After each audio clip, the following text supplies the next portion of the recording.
शङ्करं शङ्कराचार्यं केशवं बादरायणं शूद्रभाष्याकृतौ वन्दे भगवन्तौ पुनः पुनः। ईश्वरो गुरुरात्मेति मूर्तिभेदविभागिनि व्योमवद्व्याप्तदेहाय दक्षिणामूर्तये नमः। ॐ शान्ति शान्ति शान्ति।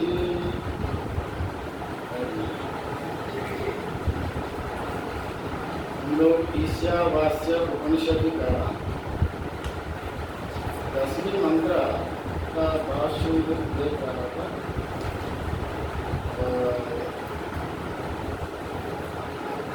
ये 10वीं मंत्र में यहाँ पर जो समुच्चय या ज्ञान कर्म का समुच्चय, विद्या अविद्या का समुच्चय का बात बता रहा है।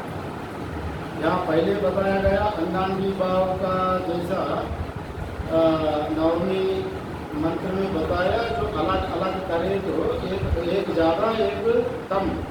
अंगांगी भाव मतलब गौण और मुख्य रूप से वैसा अलग अलग करे तो वैसा फल हो सकता है, मगर समुच्चय करे तो अंगांगी भाव का वैसा नहीं होगा। यहाँ पर एक धर्म का उपासना का भी अलग अलग फल दिखाया गया, वो दोनों का ही यहाँ पर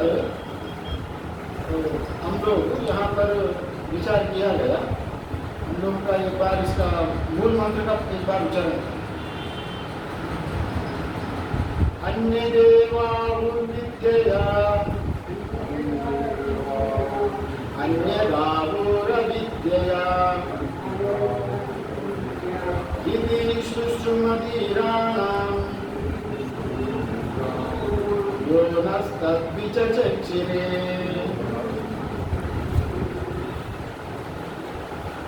भाष्य में यहाँ पर अन्यत मतलब पृथक एव विद्या क्रियते फलम।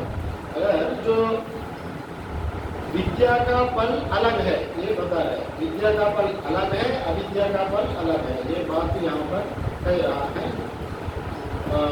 यहाँ पर अन्यात पृथक फलम एवं विद्या, विद्या मत उपासना से अलग फल होगा।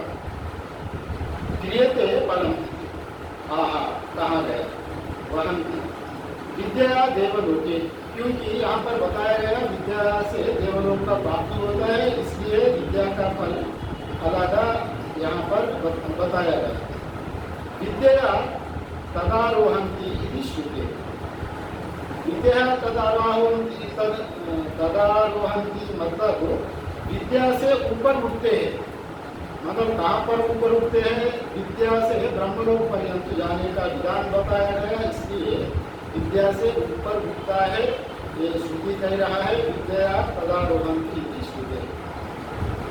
अन्यात आहो, अन्यात में जो अविद्या कर्म से अलग पद होने का यहाँ पर बताया गया।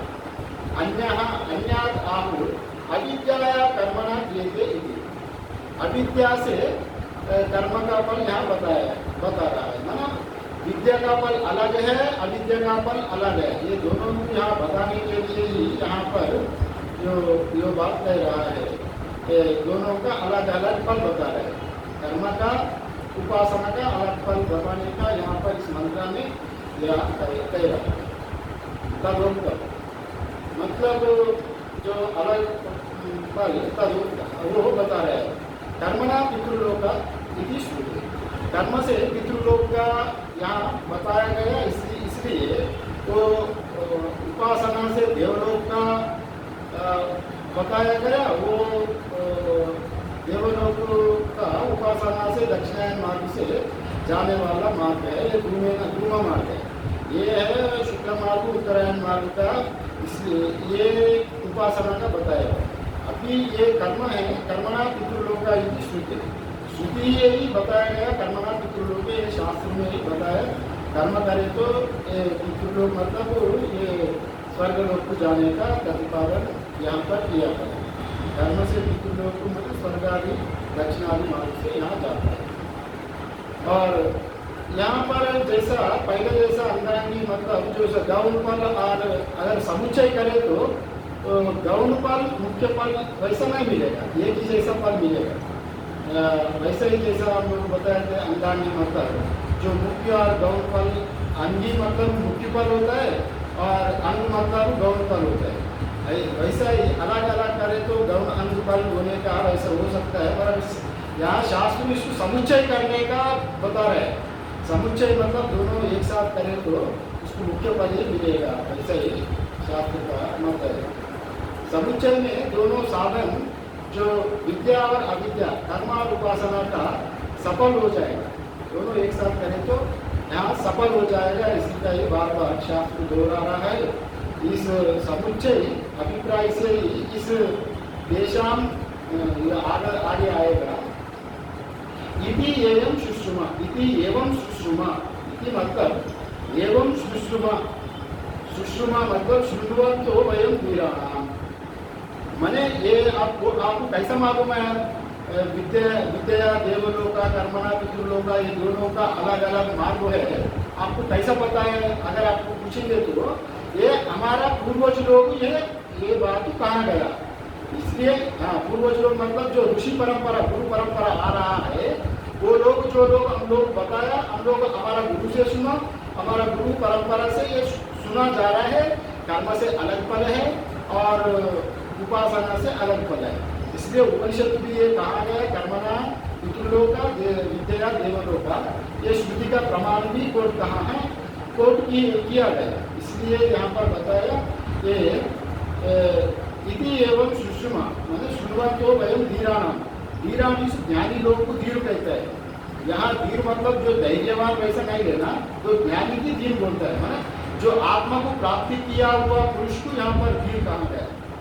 जो शास्त्र में सफल अनुभव ज्ञानी लोग जो पूर्व ऋषि आचार्य को धीर कहा गया, वही धीमताम, धीमताम वचन, वही लोग ये बात बताया, दोनों का फल अलग अलग रहेगा। ये आचार्य नो अस्माभ्याम तक कर्म च ज्ञानम च, मैंने कर्म से भी ज्ञान से ही जो व्याविचक्षिरे मैंने व्याख्याता बनता है, ये दोनों का वो लोग स्पष्ट रूप से व्याख्यान किया गया पूर्व आचार्य। तेषाम अयम आगम परंपरा आगम पारंपरियागतः इत्यर्थः।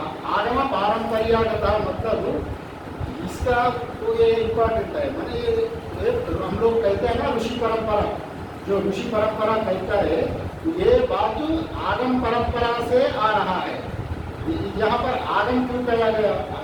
जैसे भी शास्त्र परंपरा से आया हुआ भी कह सकते, यहाँ आगम का कुछ विशेष लक्षण है।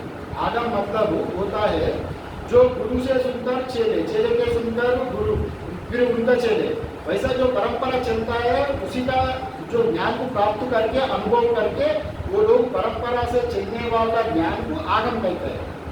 आगम शास्त्र कहते हैं कि अनुभव करके बताने वाला श्रुति की आगम परंपरा कहते हैं।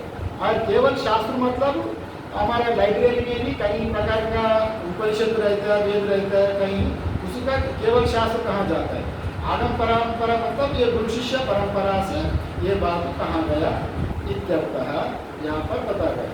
मतलब ये गुरु शिष्य परंपरा जैसा नारायणम पद्मभुवन वशिष्ठम शक्ति तत्पुत्र पराशरम च व्यासम गौड़पदम इत्यादि जो सुखम गौड़पदम इत्यादि जो परंपरा है आज तक जो आ रहा है उसी का ही वो परंपरा कहता है। आचार्य परंपरा, गुरु परंपरा, इसी नाम से उसको जाना जाता है। इसलिए आचार्य परंपरा बहुत अच्छा है। सावक को अपना जीवन को सुधारने के लिए जैसा एक नदी से संबंध रखे तो हमारा जीवन भटकेगा नहीं, इसलिए परंपरागत आचार्यों से संबंध रखे तो जीवन सफल हो जाए। क्योंकि वो भी जो भी विद्या प्राप्त किया गया वो अपना गुरु से ही प्राप्त किया, वो अपना गुरु भी उनका गुरु से प्राप्त किया, अंत में जाएगा वो परमात्मा से ही जो परंपरा आ रहा है उसी का क्रम विच्छेद नहीं हुआ। जैसे जो क्रम चल रहा है गुरु परंपरा का उसी क्रम से अभी आपका आप लोग तक भी पहुंचा रहा है ये ज्ञान।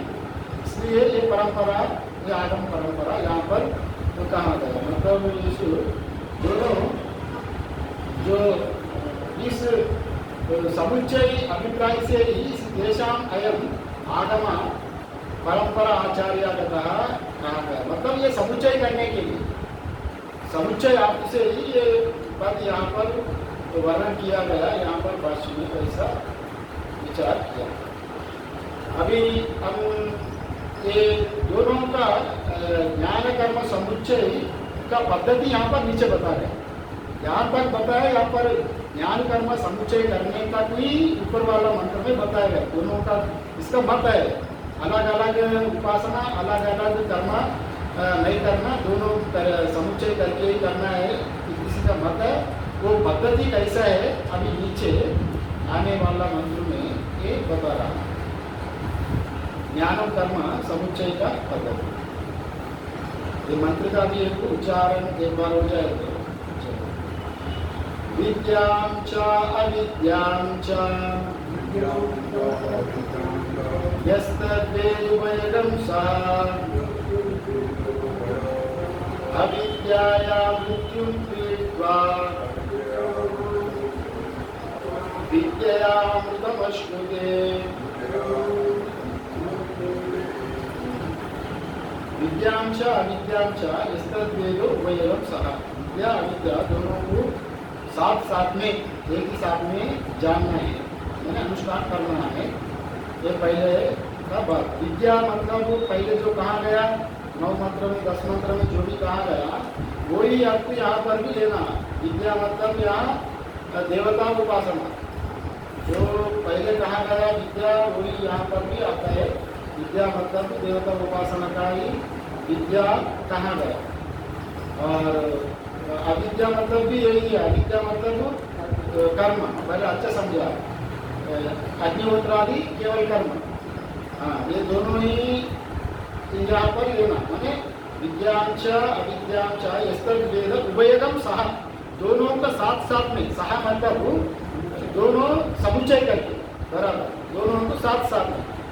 हाँ, ये ऐसा करें तो क्या होगा? अविद्याया मृत्यु तीर्थवा, अविद्याया मृत्यु तीर्था में अविद्या से मृत्यु से पार हो जाता है। यहाँ पर एक ये मैं पहले से ही बता रहा हूँ, ये उपनिषद है ना, सब सीधा सीधा नहीं बताता। अर्थ को एक रहे तो उसका पद माने, उसका जो पद एक रहे तो उसका अर्थ दूसरा रहे। यहाँ पर मृत्यु, हम लोग मृत्यु मृत्यु कहते हैं ना, अगर कोई शरीर को छोड़ के चले जाए तो मृत्यु कहते हैं। वैसा मृत्यु, शरीर को छोड़ने वाला मरणशील, शरीर से अलग होना ही मृत्यु कहा जाता है। प्राण उत्क्रमण हो गया शरीर से, उसी का ही हम लोग मृत्यु देव से वैसा मृत्यु कहा जाता है। मगर इधर मृत्यु मतलब वैसा नहीं है। अंतःकरण में अनादिकाल से पड़े हुए जो अज्ञान, काम क्रोध लोभ मोह इत्यादि जो ज्ञान का प्रतिबंधक है, उसको यहाँ पर मृत्यु कहा जा रहा है। माने अज्ञान का जो अंतःकरण में पड़ा हुआ प्रतिबंधों को मृत्यु कहा रहा है। अंतःकरण में पड़ा हुआ प्रतिबंध क्या क्या है? जो असुरी भावना, आसुरी संपत्ति, जितने दुष्कर्म है, दुष्गुण है, जिसमें कुकर्म है, कुसंस्कार है, अंतःकरण में काम क्रोध लोभ द्वेष इत्यादि राग द्वेष भरा हुआ है, उसी का हटाने का नाम ही यहाँ पर मृत्यु कहा गया। मतलब इसका समझ लेना आपको, इसका अविद्या मतलब किसका सूचक है? कर्म का सूचक। कर्म का सूचक मतलब अग्निहोत्र आदि कर्म करे तो अंतःकरण निष्काम भाव में करे तो अंतःकरण का शुद्धि होगा। अंतःकरण का शुद्धि से क्या होगा? अंतःकरण में पड़े हुआ जो ज्ञान का प्रतिबंधक जितने हैं, जो आसुरी संपत्ति, जितने दुष्कर्म, जितने काम क्रोध लोभ मोह मद मस्तरी इत्यादि जो प्रतिबंधक है, वो ज्ञान का विरोधी है। ज्ञान का विरोधी होने के नाते ये सब हटाने का नाम ही यहाँ पर मृत्यु कहा गया। माने अगर कोई भी उपासक अविद्या या मृत्यु तीर्थ मतलब उपासना करके ये मृत्यु को पार होता है, मतलब अंतःकरण शुद्धि कर लेता है, वैसा समझ लेना। ये कठिन बात है यहाँ समझ, इसलिए यहाँ पर ये दिया गया अविद्या या मृत्यु का मतलब कर्म से अंतःकरण का शुद्धि करके वासनाओं का मृत्यु या वासनाओं का क्षय हो जाए, उसी का ही यहाँ पर मृत्यु कहा गया। और कर्म उपासना जो जानकर अनुष्ठान करना है, ये शास्त्र का प्रतिपादन से ये दोनों को यहाँ पर समुच्चय कर रहा है। पहले वाला मंत्र में उभयगम सहा बोलते, दोनों एक साथ साथ करें।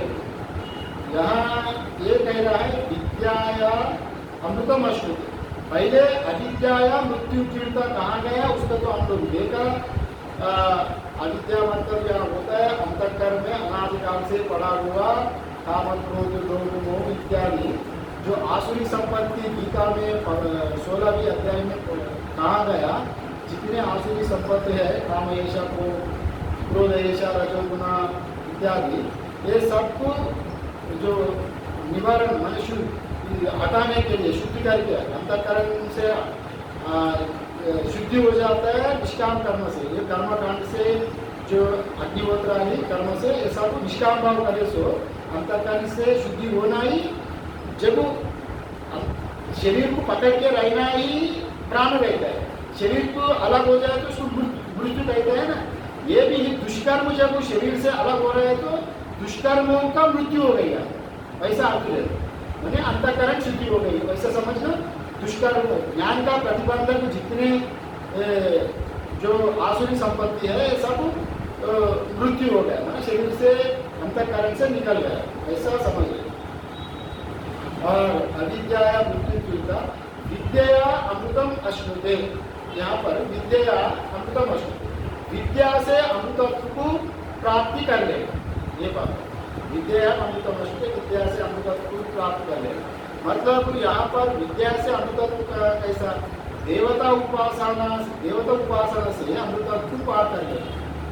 मतलब देवता उपासना से अमृतत्व को पार कैसे होगा, क्योंकि यहाँ पहले तो शास्त्र में कहा गया ज्ञानादेव कैवल्यम, ज्ञानादेव कैवल्यम, कर्म से मुक्ति नहीं होगा वैसा बताया। फिर यहाँ पर विद्या अमृतम अश्नुते, फिर उपासना से अमृतत्व कैसा प्राप्ति होगा भी एक शंका आ सकता है, क्योंकि शास्त्र कहते हैं ज्ञानादेव कैवल्यम। यहाँ पर जो कहा गया देवता उपासना से मृत्यु को पार करना और हिरण्यगर्भ ब्रह्मलोक को जाना, वो देवता सायुज्य का अमृतत्व कहा गया। यहाँ पर जो अमृतत्व मतलब यहाँ समझ लेना अमर हो जाना, अमर देवता लोग अमर है ना जी, जैसा इंद्र वरुण वायु जितने देवता है वो लोग, हम लोग देवता लोग को अमर कहते हैं। और अमर मतलब जो देवता लोग कल्प में जाकर कल्पांत तक रहेंगे, लंबा समय रहने की वजह से उनको भी अमरत्व अमर ऐसा कहा गया। किंतु यहाँ पर अमरत्व मतलब मुक्ति नहीं लेना, यहाँ पर जीवन मुक्ति वो वैसा नहीं लेना, किंतु ये उपासना करके ब्रह्मलोक में अथवा हिरण्यगर्भ में जाकर हिरण्यगर्भ का सायुज्य, हिरण्यगर्भ जी जितने दिन रहेंगे उतने दिन हिरण्यगर्भ का साथ रहेगा सकाम उपासक। अगर निष्काम उपासक रहे तो हिरण्यगर्भ का मैंने जो ब्रह्मलोक में जाकर उनको जब वहाँ पर ब्रह्मा जी से श्रवण करना पड़ता है, वहाँ भी शास्त्र श्रवण होता है ब्रह्मा जी द्वारा। अंततो गत्वा ज्ञानादेव कैवल्यम ही इसका शास्त्र का उद्देश्य वो ही सच निकलता है, अंततो गत्वा। यहाँ पर जो अविद्या अमृतम अश्नुते मतलब देवता सायुज्य को प्राप्ति होगा। ब्रह्मा जी का पास जाके एक कल्प पर्यंत ब्रह्मा का पास ही, जैसा ब्रह्मा का वो शरीर होकर ही जिएगा अपना, जैसा अपना शरीर में जितने कीड़े जो सुकर्म किया हुआ कीड़ा है मनुष्य योनि में रह के, जितने कृमि जितने हमारा हर फुट में एक एक कीड़ा है ना, वैसा अपना शरीर में रह रहा है, वो सुख भोग रहा है अपना। जैसे ब्रह्मांड में मैंने जो हिरण्यगर्भ का शरीर में जाके जो उपासना किया हुआ आदमी उनका अनुभूत होकर अपना हिरण्यगर्भ में हिरण्यगर्भ का साथ अपना कर्मफल दो दे। ये वहाँ सुख आनंद प्राप्त करेगा। जो सकाम उपासक, सकाम में ईश्वर ध्यान किया हुआ है वह लोग, और वही निष्काम काम करे तो फिर वो वहाँ जाके ब्रह्मा जी का साथ उनको शास्त्र का श्रवण करना पड़ता है। तभी उनको जब समय आएगा मनन करके निधिध्यासन करके वहीं पर मुक्ति होके, और जब तक ब्रह्मा जी रहेगा वहाँ ब्रह्मा लोक में रहेंगे, जब प्रलय ब्रह्मा का 100 वर्ष पूरा होगा, हाँ ब्रह्मा जी का 100 वर्ष पूरा हो जाए तो वो कल्प पूरा हो जाए, तभी वो कल्प का साथ वो भी मुक्त हो जाएगा, वो पुनर्जन्म नहीं होगा, वो भी विधेय जीवन मुक्ति से विधेय कैवल्य को प्राप्त होगा। विधेय कैवल्य मतलब पुनर्जन्म नहीं होगा उपासक का। जीवन मुक्त का तो इसी समय वो ब्रह्म ज्ञान का अनुभव, इसी समय जीवन मुक्त पुरुष अनुभव कर रहा है, और वो प्रारब्ध होने के बाद वो विधेय मुक्ति प्राप्त हो गई। और ये उपासक का भी विद्या अमृतम अष्टदे मतलब साधारण भाव के भाष्य में लिखा, वो देवता सायुज्य हिरण्यगर्भ में जाके रहेगा, और वहाँ ज्ञान का अधिकारी है तो पुनर्जन्म नहीं होगा। अगर उनका मन में वासना है, कामना है, तो कामना से गया हुआ आदमी जैसा कामना है वैसा फिर वापस लौटेगा।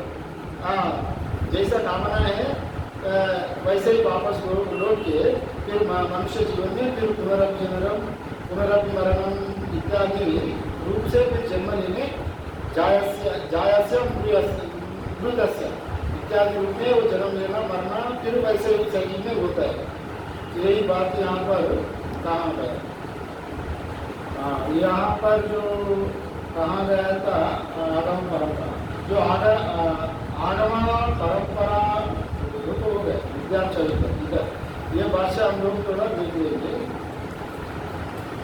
यथा एवं अतः, यथा एवं अतः मतलब इसलिए जिस कारण से, मतलब पहले जो बताया हुआ, पहले विद्या देवलोका कर्मणा पितृलोका जो ज्ञान कर्म का अलग अलग जो फल बताया, वो दोनों को समुच्चय करने के लिए जो परंपरा बताया था ना, ऋषि आगम पारंपरियागत जो गुरु शिष्य परंपरा जो से मतलब इसका जो दोनों को समुच्चय करने के लिए उद्देश्य से वैसा कहा गया, जो परंपरा से गुरु जी लोग बताया गया दोनों को समुच्चय करने के लिए, उसी का बात यहाँ पर जैसा जिस कारण से जो बताया गया उसी की अभी कंटिन्यूएशन कर रहा है। यथा एवं अतः माने विद्यांच अविद्यांच, विद्या अविद्या ये दोनों से ही विद्यांच अविद्यांच मीन्स यहाँ पर देवता ज्ञानम और कर्म इत्यर्थ। विद्या मतलब मैं पहले ही आप लोग बताया था, विद्या को जो देवता उपासना देवता ज्ञानम को विद्या कहा गया, और उपासना कर्म को तो कर्मकांड अविद्या को अग्निहोत्र आदि कर्म जो बताया गया दोनों ही यहाँ बताया गया। विद्यांश अविद्यांश मतलब विद्या में उपासना, अविद्या में कर्म, ऐसे समझ दोनों ही। यहाँ विद्यांश अविद्यांश देवता ज्ञानम कर्मच इत्यर्थ। देवता ज्ञानम मीन्स उपासना, कर्मच मीन्स अग्निहोत्र आदि कर्म, ये दोनों ही जहाँ तत् स्था एतत् उभयम सह, यहाँ पर इसको अच्छे से समझे। विद्या और अविद्या मीन्स उपासना और कर्म एक साथ एक ही पुरुष अनुष्ठान करना है। यहाँ समुच्चय का बात बता रहा है, एक ही उपासक एक ही साथ उपासना कर्म दोनों एक ही साथ, एक ही उपासक एक ही उपासना उभयम दोनों सह, उभयम सह दोनों सहित एक ही उपासक कहने का बताया। उभयम सह वेद, उभयम सह वेद दोनों को एक ही साथ जानना, दोनों को एक ही साथ। यहाँ पर वेद मतलब अनुष्ठान करना, ये यहाँ केवल जानना नहीं, यहाँ पर वेदा मतलब को जानकर अनुष्ठान करना वैसा अर्थ होता है। यहाँ ज्ञान में तो वेदा होता है, ज्ञान ज्ञेय प्रद होता है, ज्ञान में केवल जानने में चले जाता है। ज्ञान मीन्स ज्ञेय, केवल जानने से ही चलेगा ज्ञान, मगर कर्म वैसा नहीं। कर्म को जानकर अनुष्ठान करना है। दोनों को, कर्म उपासना को दोनों को जानकर, दोनों को समुच्चय करके अनुष्ठान करना है, वैसा यहाँ पर बता रहे। उभयम सह वेद एकेन पुरुषेण अनुष्ठेयम वेद। एकेन पुरुषेण, यहाँ पर एक ही पुरुष, अलग अलग उपासक नहीं है, एक ही पुरुष ज्ञान भी कर्म यहाँ समुच्चय, दोनों ही समुच्चय करके एक ही पुरुष अनुष्ठान करना है, वैसा यहाँ पर बता रहा है। एक है पुरुष है ना, अनुष्ठेय वेद, माने यहाँ पर जानकर, दोनों को जान के अच्छे तरह से कर्म उपासना दोनों को जान के, दोनों का ही एक साथ में अनुष्ठान करना है, दोनों को एक साथ करना है।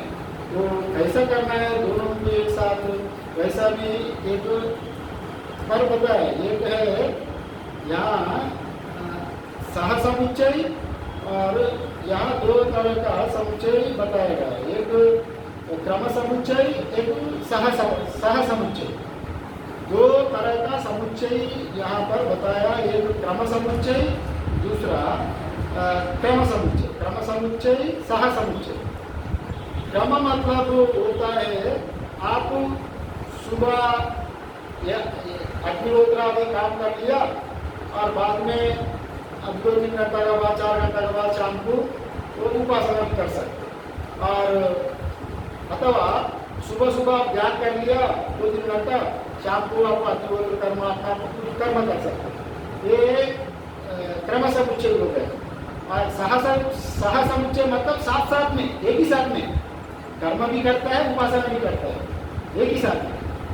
जैसा हम लोग भगवान का साधारण रूप में जब भगवान का पूजा कर रहा है, पूजा करते समय भगवान का चंदन घिस रहा है, चंदन घिसते समय हम भगवान कृष्ण का मैं चंदन लगा रहा हूँ, ये चंदन से भगवान बड़ा खुशी होगा, ये परमात्मा मेरा कार्य आपके लिए चंदन घिस रहा हूँ। वो भगवान का जब स्मरण मन में आता है, कर्म हाथ से कर्म हो रहा है, शरीर से कर्म हो रहा है, मन से भगवान का चिंतन हो रहा है, तभी ये सह समुच्चय कहा जाता है। माने आपको एक साथ में कर्म भी हो रहा है और उपासना भी हो रहा है। जो कर्म शरीर से करने वाला जो भी चीज होता है वो कर्म होता है।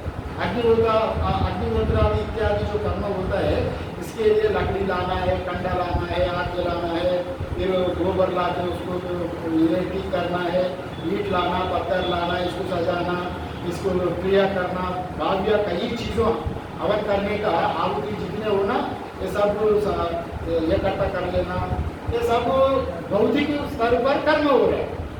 उपासना मन से जो कुछ होता है उसको उपासना कहा गया। माने देवतोपासना आपको वैसे ही देव का मन से भगवान का, ईश्वर का चिंतन करना, आपका इष्ट का चिंतन करना।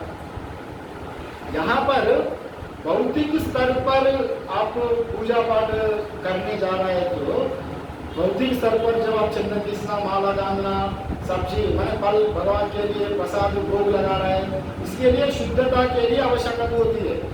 मैंने अच्छे से सुबह उठकर स्नान करना, अब जब मंदिर जाके अनुष्ठान करना चाहते हो, सुबह उठकर मंदिर में जाके उपासना करने चाहते हो, तभी क्या करना, सुबह उठकर पहले शुद्धि हो जाना, शारीरिक शुद्धि आवश्यक, कपड़ा अच्छा पहन लेना। शारीरिक शुद्धि हो जाए तो फिर अच्छा कपड़ा पहन के शुद्धता करके भगवान का सेवन में लग जाए। भगवान का फूल तोड़ना, भगवान का चंदन भोग लगाना इत्यादि रूप से वो पूजा रूप से कर्म करना।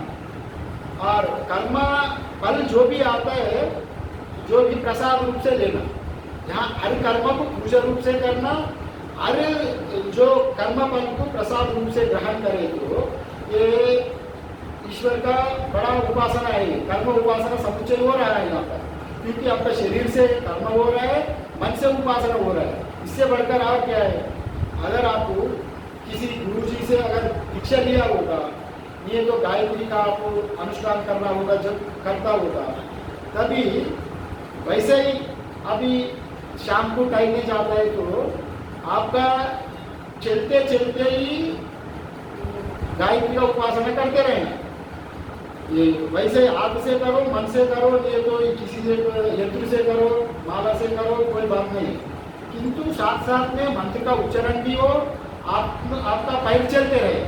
अभी आपका कर्म उपासना का समुच्चय वहाँ पर हो रहा है, तभी आपका मन कितने जमेगा आप समझ रहे हो।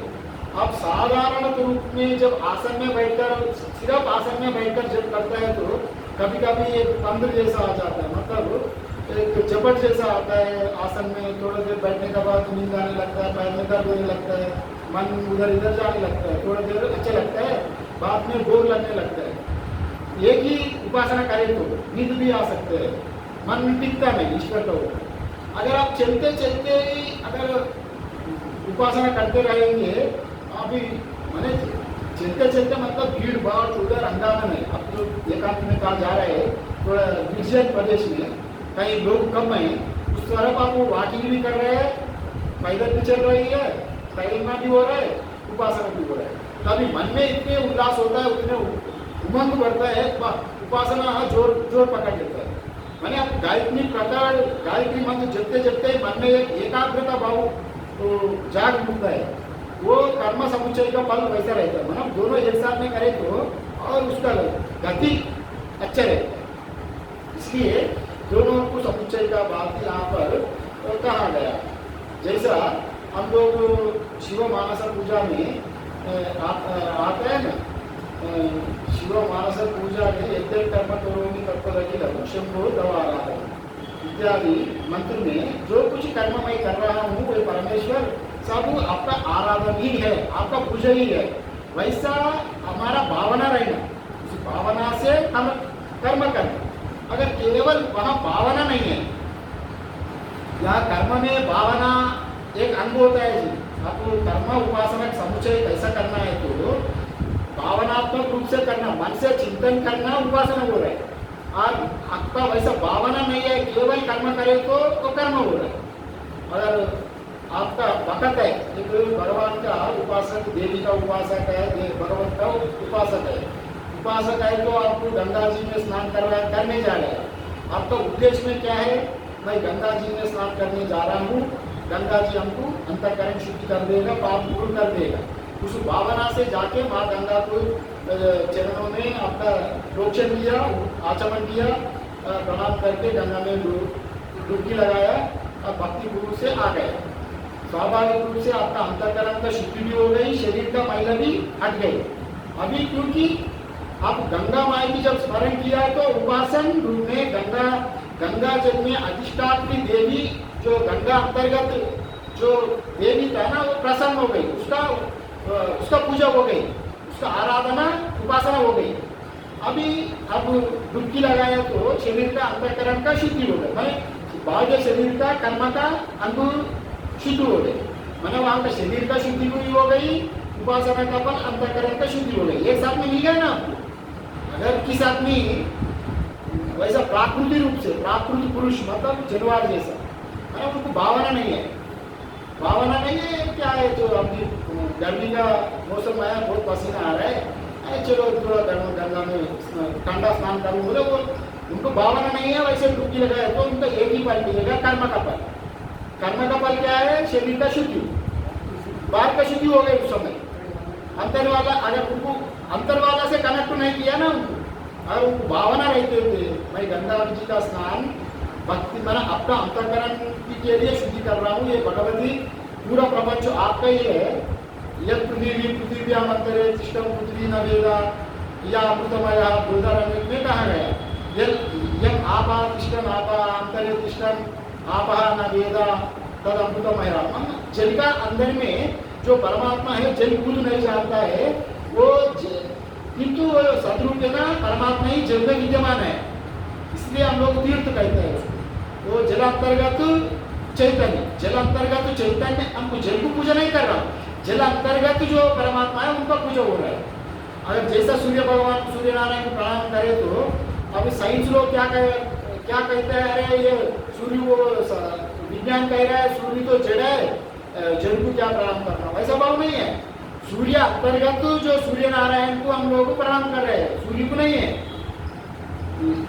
मन लोग पूजा करते हैं ना वैदिक में, यदा सदा सवित्र मंडल, ये मंत्र है। वैसा सूर्य नारायण अंतर्गत में रहने वाला नारायण का पूजा हो रहा है। सदा सवित्र मंडल मध्यवर्ती इत्यादि जो मंत्र आता है, वो सूर्य मंडल अंतर्गत में जो नारायण है उसी का ही पूजा मैं कर रहा हूँ। वैसा भावना रहना, जैसा भावना वैसा फल मिलता है कर्मकांड। इसलिए कर्म ज्ञान का समुच्चय होना। एक हाथ से काम भी, सब्जी काट रहा है घर में, सब्जी काटना है तो अब सब्जी अमोनिया कर रहे हैं घर में बैठ के, एक तरफ से सब्जी भी काट रहे हैं, हाथ सब्जी काट रहे हैं, मन जप रहा है। वहाँ पर दोनों ही हो रहे हैं, सब्जी का काटने का कर्म भी हो रहा है और अपना उपासना भी साथ साथ में हो रहा है। इसलिए दोनों को एक साथ करने में यहाँ पर अधिक रहेगा। ये भावना से यहाँ पर कर्म समुच्चय उपासना दोनों एक साथ, एक ही उपासक क्रम समुच्चय जो सह समुच्चय जैसे भी कर सकते हैं। और सह समुच्चय मतलब दोनों ही साथ साथ में करना। क्रम समुच्चय मतलब उसके अंतर भेद भी रह सकते। क्रम में आपको पहले कुछ दिन निष्काम कर्म किया, कर्मकांड किया, बाद में उपासना किया, ये तो कुछ घंटा कर्म किया, बाद में कुछ ज्ञान हो गई, बाद में कुछ उपासना किया, वैसा है क्रम समुच्चय है। सह समुच्चय साथ साथ में ये करने वाले, ये दोनों ही ऐसा कर सकते हैं। इसी का प्रमाणित भी है हमारा कई संत लोग है ना, गुरु जैसा परंपरागत आत्मज्ञ पुरुष वैसे भी कहते थे। जो रामकृष्ण परमहंस जी कहते थे, देखो बेटा, कोई भी उनका पास जाते हैं, तुम तो संसार में है, संसार में रहे तो एक हाथ से भगवान को पकड़ो, एक हाथ से कर्म करो, तभी तुम ठीक गति से चलोगे। ये तो संसार दुख रूप है, कभी भी तुमको दुख देता ही देता है, क्योंकि आप लोग माया में पड़ रहा है। इसलिए माया से बचना है तो एक हाथ से भगवान को पकड़ो, एक हाथ से कर्म करो, तभी तुमको कर्म का दोष नहीं लगेगा। वहाँ पर भी कर्म समुच्चय ही बताया गया, मैंने दोनों एक मन से, हाथ से कर्म करो, मन से ईश्वर का जपो, ये सह समुच्चय हो गया। माने सह समुच्चय करो अथवा क्रम समुच्चय, दोनों में जैसे भी करो फल तो आपको मिलेगा ही मिलेगा। इसलिए वैसा करे तो क्या होगा, आपका अंगांगी भाव में वैसा गौण मुख्य फल नहीं मिलेगा। वैसा आपको एक अंग है, एक अंगी है, एक मुख्य फल है, एक गौण फल है, कर्म से ही गौण मिलेगा और उपासना से मुख्य फल मिलेगा, वो भेद नहीं रहेगा। क्योंकि आप दोनों एक साथ करने का वजह से आप कर्मणा पितृलोक का विद्या देवलोक का ये वैसा है ना, आपको ये दोनों समुच्चय करे तो ये पितृलोक देवलोक दोनों मिलकर देवलोक नहीं जाएगा, कर्मलोक नहीं जाएंगे, माने नीचे नहीं जाएंगे। यहाँ पर बताया ना, तदा अधिरोहंती मतलब विद्या का तदारोहंती मतलब विद्या तदारोहंती मतलब ये उपासना से जो बल उनको मिल रहे हैं, ऊपर उठ रहा है, ये कर्म उपासना दोनों करे तो निश्चय करके और गति उनको ऊपर जाने का मार्ग होगा। धूम मार्ग से दक्षिणायन मार्ग नहीं जाएगा। वो उपासक ये अर्चिरादि मार्ग से ब्रह्मलोकी जाएगा, वहाँ हिरण्यगर्भ का सायुज्य मुक्ति होगा। जितने दिन हिरण्यगर्भ रहेगा उतने दिन रहेगा। अगर कोई उसी में कुछ लोग शुद्ध अंतःकरण वाला, हमको यह संसार नहीं चाहिए, भोग नहीं चाहिए, परमात्मा हमको बुद्धि ही चाहिए और ये सुख भोगों से हमको विमुक्त कर दो, वैसा अगर कोई किसी के अंतःकरण में भावना है, मुक्ति होने का इच्छा है, वो लोग वहाँ पर सेवन मनन निधिध्यासन करके वो अपने से मुक्ति हो जाएगा। और सकाम से जो कर्म किया गया, जो अंतःकरण वाला वहाँ पहुँचा हुआ, जब तक उनका कर्मफल है वहाँ पर जाके फिर क्षीण पुण्य मंत्र होके हिसाब से फिर वहाँ से नीचे आके जन्म लेंगे, फिर अगले सृष्टि में भी वो जन्म लेता ही है। जैसा आपका अंतःकरण में पड़ा हुआ दान जो बीज है, जब बीज तो चारों तरफ पड़ा हुआ है घर में, जब घर में पड़ा हुआ तो उसको वैसे ही पड़ा है, प्रलय काल में ही ये बीज वैसे ही पड़ा है।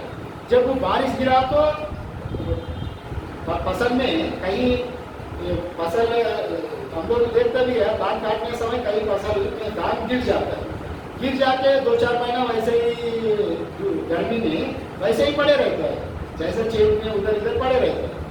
माने वो प्रलय काल मान लो। जब बारिश हो जाएगा तो फिर नया सृष्टि जैसा उग जाता है, वो पूरा बीज अपना अपना फिर अंकुरित होके पैदा होता है ना, पेड़ बनता है। वैसे ही यही भी अपना अंदर में जो सकाम रूप में बीज रूप में जो कर्म है, अविद्या कर्म कामना, अविद्या काम कर्म ही यही जन्म है। जब तक ये अविद्या काम कर्म अंतकरण से हटेगा नहीं, तब तक ये पुनरपि जननम पुनरपि मरणम ये चक्र से बाहर नहीं आएगी। अविद्या मतलब क्या है? कारण शरीर में पड़ा हुआ जो बीज अंतकरण, माने प्रलय से लेना देना नहीं। अविद्या का अविद्या प्रलय काल में भी आपका अंतकरण में पड़े रहते हैं। जो कारण शरीर में पड़ा हुआ जो अविद्या को, अज्ञान को कैसे नष्ट करना? वो ज्ञान से ही नष्ट करना। माने उसको विवेक ज्ञान से जागृत करके निधिध्यासन इत्यादि विचार से अविद्या नष्ट हो जाएगा, तो तभी आपका ये अंतःकरण शुद्धि होके आपको जो परमानंद का प्राप्ति, जो आत्यंतिक दुख निवृत्ति, परमानंद का प्राप्ति तभी होगा। आत्यंतिक दुख निवृत्ति मीन्स आत्यंतिक मतलब जो कारण शरीर में पड़ा हुआ का दुख का निवृत्ति। मतलब हमारा जन्म का कारण क्या है? हमारा वासना। हमारा जन्म का कारण हमारा वासना। वासना मतलब सूक्ष्म शरीर। सूक्ष्म शरीर का कारण क्या है? वासना। वासना शरीर एक है स्थूल शरीर, एक है सूक्ष्म शरीर अथवा लिंग शरीर।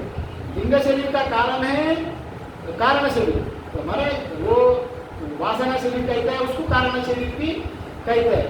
सूक्ष्म शरीर लिंग शरीर बोलना एक ही है, और वासना शरीर कारण शरीर बोलना भी एक ही है, वो अविद्या है। और स्थूल शरीर तो आप समझ लेते हैं, माने जो सूक्ष्म स्थूल शरीर का कारण है, जो वही कारण शरीर है। जब भी वो कारण शरीर नष्ट हो जाएगा, उसी तभी अविद्या नष्ट हो जाएगा, तभी वो आत्यंतिक दुख निवृत्ति, परमानंद का प्राप्ति तभी होगा। कारण शरीर का सहित अज्ञान नष्ट होगा। हाँ, ये यहाँ पर इसका बहुत अच्छा समझने का चीज है। इसलिए कर्म अनुष्ठान में वैसा कुछ बात ही नहीं है।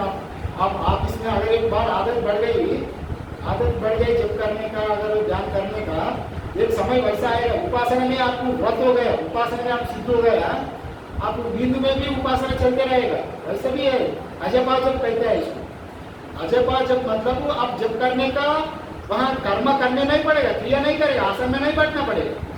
वहाँ सिर्फ आप चलते चलते ही मन में वहाँ बैठ गया, आपसे कोई जब करना है वैसा मन में भी आया नहीं, किंतु आपका मन जब कर रही है तो एकाग्र हो रहा है अपना, क्योंकि वो पूर्वा जो अनुष्ठान से पूर्व में जैसे जैसे कर्म किया गया, अच्छा कर्म जो आपका आचरण किया गया, वो आचरण ही फिर वो आदत बढ़ के वो अपना आप अजपा जब चल रहे हैं, माने आपका उपासना का फल अभी परिणत हो गई, सिद्ध हो गई। और वो कोई कुकर्म करे तो भी कुकर्म का फल भी अनजान भी हाथ चले जाता है। एक बार आदत बढ़ गई कुकर्म करने का, दुष्कर्म करने का, शराब पीने का आदत बढ़ गई, तो वो शराबी जितने भी प्रयास करे उनका नस काम नहीं करेगा, तुरंत वो दुकान में दौड़ेगा। जो सिगरेट वाला, बीड़ी पीने वाला आदत है, गुटखा खाने वाला आदत है, वो जितने भी बोलो, अब जितने भी उनको उपदेश दो, तभी वहाँ करेगा। फिर उधर बाहर जाने के बाद गुटखा का पहले वाला जाएगा, गुटखा का पैकेट कर देगा। उनको आदत बढ़ गई वो दुष्कर्म का। वैसे ही दुष्कर्म का आदत, सकर्म का, उपासना का, कर्म का भी, अच्छा कर्म का भी आदत वैसे ही बनता है। अगर एक बार अच्छा कर्म का आदत बढ़ गया, आपको दुष्कर्म का छोड़ना नहीं पड़ता। और दुष्कर्म आपसे होता ही नहीं, आपका आप से कभी दुष्कर्म करूंगा बोल के भी आपका करना चाहे तो भी मन स्वीकार नहीं करता, आप लौट जाएंगे वहां से, वैसा बुद्धि बन जाता है। इसलिए उपासना का, कर्म का भी बड़ा आध्यात्मिक जीवन में बहुत भी योगदान है। इसलिए भगवान भी यत्तपस्सी यत्तरोसी यदस्नासी यज्जोसी ददासी यत्तपस्सी कौन्तेय तत्पुरुषो मदर्पणं गीता में भी कहा गया यत्तरोसी यदस्नासी यज्जोसी ददासी यत्तपस्सी कौन्तेय तत्पुरुषो मदर्पणं। आप जो भी खाता है, जो भी काम करता है, जो भी खेलता है, कूदता है, जाता है, आता है और सब कुछ आपको अर्पण करो, तभी वो उपासना हो गई। क्योंकि आपको कर्म का आपको करने का अभिमान आपका पास नहीं है, कर्तृत्व अभिमान भोक्तृत्व अभिमान आपका पास नहीं रहे तो ये उपासना भगवान का भक्ति भजन हो गया, उपासना का फल आपको मिल जाएगा। ईश्वरार्पण बुद्धि प्रसाद बुद्धि, इसलिए कहा गया जो कुछ काम करे तो ईश्वर का मैं काम कर रहा हूँ और जो फल मिल रहा है प्रसाद हिसाब से ग्रहण करना, और जो भी कर्म करे तो कर्म करते भी रहना, उपास ईश्वर का भगवान का याद भी करते रहना। इस पर कहा गया, इसलिए यहाँ पर दोनों को अलग अलग बताया गया। ये तद वेदा उभयगम सह, मैंने दोनों को साथ साथ में जानना, वो तो अलग अलग नहीं, वो तो कर्म उपासना दोनों साथ साथ में जानना मीन्स साथ साथ में अनुष्ठान करना। जहाँ समुच्चय योगी उपासक अनुष्ठान करना वैसा मत करता है, यहाँ दो नहीं है। अगर कर्मकांड में दो अलग कर सकते, कर्मकांड में आप ये कर्म कर रहे हैं, आपका घर में कोई सकाम किसी का तबीयत खराब हो गई, आपको किसी पंडित को बुला के चंडी पाठ करवाना चाहता है, पंडित को बुलाया, पंडित जी आप 3 बार चंडी का पाठ कर लो, मैं आपको 1616 पैसा दूंगा, 1116 दूंगा, आप 3 बार ऐसा करे पाठ करो। माने आप अलग है, वहाँ कर्म करवा रहे हैं दूसरे से, वहाँ पर आपको फल मिलेगा ही। वैसा वो सकाम कर्म में वैसा हो सकता है, माने आदमी एक संकल्प करके दूसरे से भी करवा सकता है, तभी फल यजमान को फल मिलेगा। यहाँ पर उपासना में वैसा नहीं होगा, सहसा उच्चय मतलब साथ साथ अपना खुद ही करना, दूसरा नहीं करना, दूसरों से नहीं करना। अगर मैं देखो भाई मैं एक ही होता आदि कर्म मैं करूँगा, तुम जाके थोड़ा देर मंदिर में ध्यान करो, हमारे लिए करो, वैसा नहीं होगा। वही आदमी उपासक यहाँ पर वही अग्निहोत्रादि कर्म भी करो, थोड़ी देर ईश्वर का ध्यान भी करो, ये क्रम समुच्चय होगा। अगर एक ही साथ में वो कर्म भी करते रहा, उपासना भी करते रहा और ईश्वर को भूल रही नहीं है, साथ साथ में अगर वो भगवान का भोग भी काट रहे, भोग भी बढ़ा रहे, भगवान का चिंतन भी हो रहा है, ये कार्य तुम्हारे लिए भोग लगा रहा हूँ, तुमको मैं खिला रहा हूँ, अब ये सुंदर आम है, वो भगवान का है तो कितने अच्छा हो रहा है, परमात्मा आपको खिला रहा हूँ। मन में जैसा वो भावना हो रहा है तो बड़ा कुछ हो रहा है। आप शरीर रूप से भोग भी तैयार कर रहा है, मानसिक रूप में भगवान को उपासना भी चल रहा है, वैसा दोनों का साथ साथ चलना ये कहा है। या ये दो बात तो आप अच्छे से समझने का बात है।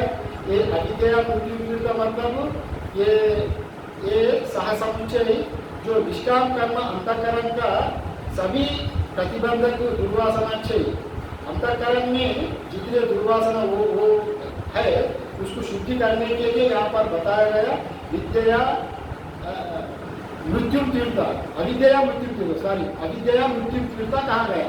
माने अविद्या मतलब यहाँ कर्म बताया गया, निष्काम कर्म से अंतःकरण का शुद्धि, सीधा सीधा आप लोग समझ लेना, निष्काम कर्म से अविद्या का शुद्धि होना वैसा समझ लेना। अंतःकरण का शुद्धि ही यहाँ पर राग द्वेष आदि जो मल है अंतःकरण में, उसी का शुद्धि ही यहाँ पर मृत्यु कहा गया, मृत्यु से पार हो जाना, अविद्या मृत्यु तीर्थ, ये बात समझ लेना। और दूसरा विद्या अमृतमश्नुते मतलब ईश्वर उपासना से अमृतत्व को प्राप्त होना, या अमृतत्व मतलब यहाँ मोक्ष जीवन मुक्ति अथवा मोक्ष नहीं लेना, यहाँ पर ब्रह्म सायुज्य लेना मतलब हिरण्यगर्भ का सायुज्य वैसे लेना। क्योंकि यह उपासक दो आदमी कर रहे हैं यहाँ पर, सकाम उपासक निष्काम उपासक, ये दोनों ही अगर उपासना करे तो इनका उपासना का गति अत्यंत उत्कृष्ट है, तो दोनों ही ब्रह्मलोक जाएगा। दो लोग ब्रह्मलोक जाए तो जो निष्काम भाव से उपासना किया वो तो क्रममुक्ति होकर उनको पुनर्जन्म नहीं होगा, जो सकाम भाव से उपासना किया गया वो फिर उनको जन्म होगा। यही पर ये दोनों ही एक बताया गया। यहाँ पर विद्या अमृतम अश्नुते मतलब वो उपासना से हिरण्यगर्भ लोगों को प्राप्ति होगा, वैसा समझ रहे जो देवता साहित्य को प्राप्ति होगा। ज्ञान प्राप्ति का अधिकार यहाँ पर बताएगा, मतलब जो आदमी उपासना करता है वहाँ पर ज्ञान का अधिकारी बनता है। और ये भगवान भगवद गीता में आपको याद होगा, तेषां सतत युक्तानां भजतां प्रीतिपूर्वकं ददामि बुद्धि योगम तम ये नमाम उपजाति थे। एक बात को मैं पहले भी दोहराया था दादा, ये तेषां सतत युक्तानां माने जो लोग आपको सतत निरंतर उपासना करता है, तेषां सतत युक्तानां भजतां प्रीतिपूर्वकं हमसे प्रीतिपूर्वक हमको याद कर रहा है, भजन कर रहा है, ददामि बुद्धि योगम तम ते नमाम उपजाति माने जो उपासना कर रहा है आपको ज्ञान में रत करा दोगे। बुद्धि योग मतलब या ज्ञान योग में हमको उनको ज्ञान योग में प्राप्त करा दोगे, मतलब ज्ञान का अधिकारी बना दोगे। यहाँ पर ये बात का ये भी सपोर्ट कर रहा है, इसलिए यहाँ निष्काम कर्म, निष्काम उपासना, समुचित और यहाँ सह समुच्चय और क्रम समुच्चय जैसे भी अगर करके आप अपना अंतःकरण शुद्धि करके जब जाएंगे तो आपका भगवान का अगर संतुष्टि हो जाए तो भगवान का अनुग्रह यही है। और ईश्वर अनुग्रह देवा पुंसा अद्वैत वासना ये भी कहा गया। आपको वेदांत में सुनने के लिए इच्छा ईश्वर का अनुग्रह का बिना नहीं होगा। वेदांत का प्रवचन सुनने का, वेदांत क्या सुन रहे हैं आपको अपना बारे में आपको जानकारी दे रहे हैं, आज दूसरा कुछ नहीं है। अभी आप जो भागवत सुनने जा रहे हैं, रामायण सुनने जा रहे हैं, जो पुराण सुनने जा रहे हैं, वहाँ पर दूसरा एक कहानी रूप में सुन रहे हैं। वहाँ पर वहाँ आप जाके बैठे तो आप क्या वहाँ आपको वो अधिकारी क्या समझ रहे हैं, वो राम वैसा था ना, अरे रावण वैसा था, रावण इतने बड़े दुष्ट था, अरे रावण बोले तो ही गुस्सा आएगा। अगर कोई नाटकशाला में किसका पति रावण का पति ईर्ष्या है और रावण का नाम सुने तो ही वो गुस्सा होके अरे सीता को अपहरण कर रहे हैं, तो कुछ लोग उस नीचे जो बैठा हुआ लोगों से आदमी जाके उनको पीटने लगेगा रावण को। माने वो सच रावण नहीं हुई भी, वो नाटक का रावण को भी जाके पीटेगा। किंतु रावण का ऊपर इनको द्वेष है, वहां पर देखने वालों वो कदाकार में होगा वैसा, उनका अधिकार भेद अलग है। किंतु आप लोगों का जो अधिकार है यहाँ बैठ के जो सुन रहे हैं, अभी कम लोग तो कम भी है यहाँ पर। ज्ञान हर आदमी का जो उत्कृष्ट फल प्राप्ति करने वाला अधिकारी ज्यादा नहीं रहता, वो कुछ 4-5-10 लाख भी रहता है। इसलिए ज्ञान में हर जगह में जहाँ पर ज्ञान का विचार होता है वहाँ का संख्या बहुत कम होता है। जहाँ पर जो भागवत कथा होता है, बड़ा संगीत बजा के, बड़ा स्टेज सजा के भंडारा चलता है, फिर कथा होने के बाद भंडारा चलता है, बड़ा हंगामा करता है ना, वहाँ हजारों लोग जाता है, क्योंकि उनका अधिकार वेद वो रजोगुण में है, निम्न स्थाई में है, वो गहीर बात को पहचानने में नहीं है। इसलिए यहाँ पर जो आप लोग हैं जितने आ रहे हैं यहाँ बड़ा उत्तम खुश है। आप बिना भगवत कृपा का आप लोग यहाँ आने का वो होता ही नहीं है। इसलिए ईश्वर अनुग्रह एवं पुंसा अद्वैत वासना, जो अद्वैत वेदांत का सुनने का जो वासना जग गई मन में, रोज आके आप लोग यहाँ पर बैठ रहे हैं, मतलब वो अपने से नहीं आ रहा है, उसका पीछे ईश्वर का अनुग्रह है, ईश्वर का प्रेरणा आवश्यक है। ईश्वर का प्रेरणा नहीं है तो आप लोग यहाँ से यहाँ तक रास्ता तय करके समय पर फिर हमसे भी आगे आके निष्ठा से जो बैठना, जो आपका अंदर में जो निष्ठा है वही एक साधन है जी, ये कम साधन नहीं है, एक ज्ञान साधन है। इसलिए ये भी साधन आपसे उपासना से बढ़कर साधन हो रहे हैं आपका। आप वैसे नहीं समझना अरे महाराज तो ये बता रहे हैं कर्म का बात, उपासना का बात, किंतु हम लोग इसको क्या, किंतु आप लोग तो ज्ञान का उत्कृष्ट साधन कर रहे हैं। आप लोग श्रवण जो कर रहे हैं ना, श्रवण करना ये उत्कृष्ट साधन कहा है। ज्ञान साधन में सभी साधनों में उत्कृष्ट साधन ज्ञान ही है। भगवद गीता में भी कहा है ना, भगवद गीता में 4वीं अध्याय में देखो ज्ञान का इतने प्रशंसा किया है। इसलिए ज्ञान उत्कृष्ट साधन है। मगर आप जो लोग जितने जैसा यहाँ पर अधिकारी का जैसा कर्म उपासना का समुच्चय जो अधिकारी है उनके लिए यहाँ पर बता रहा है। और जैसा एक साथ करें तो उनका गति बड़ा तेज तेज गति से उनका उन्नति होगा, ये बात यहाँ पर कह रहा है। इति एवं सुषुमा, तो वहाँ से कल देखिए हम समय ओम पूर्णमदा पूर्णमिदं पूर्णात् पूर्णमुदच्यते पूर्णस्य पूर्णमादाय पूर्णमेवावशिष्यते। ओम शांति शांति शांति। शंकरं शंकराचार्यं केशवं बादरायणं सूत्रभाष्याकृतौ वन्दे भगवन्तौ पुनः पुनः।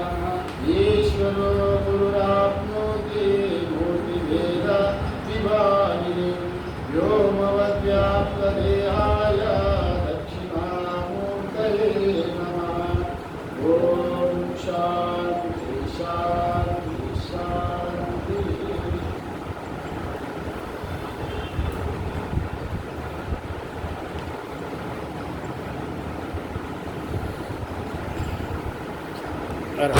नमो नारायण।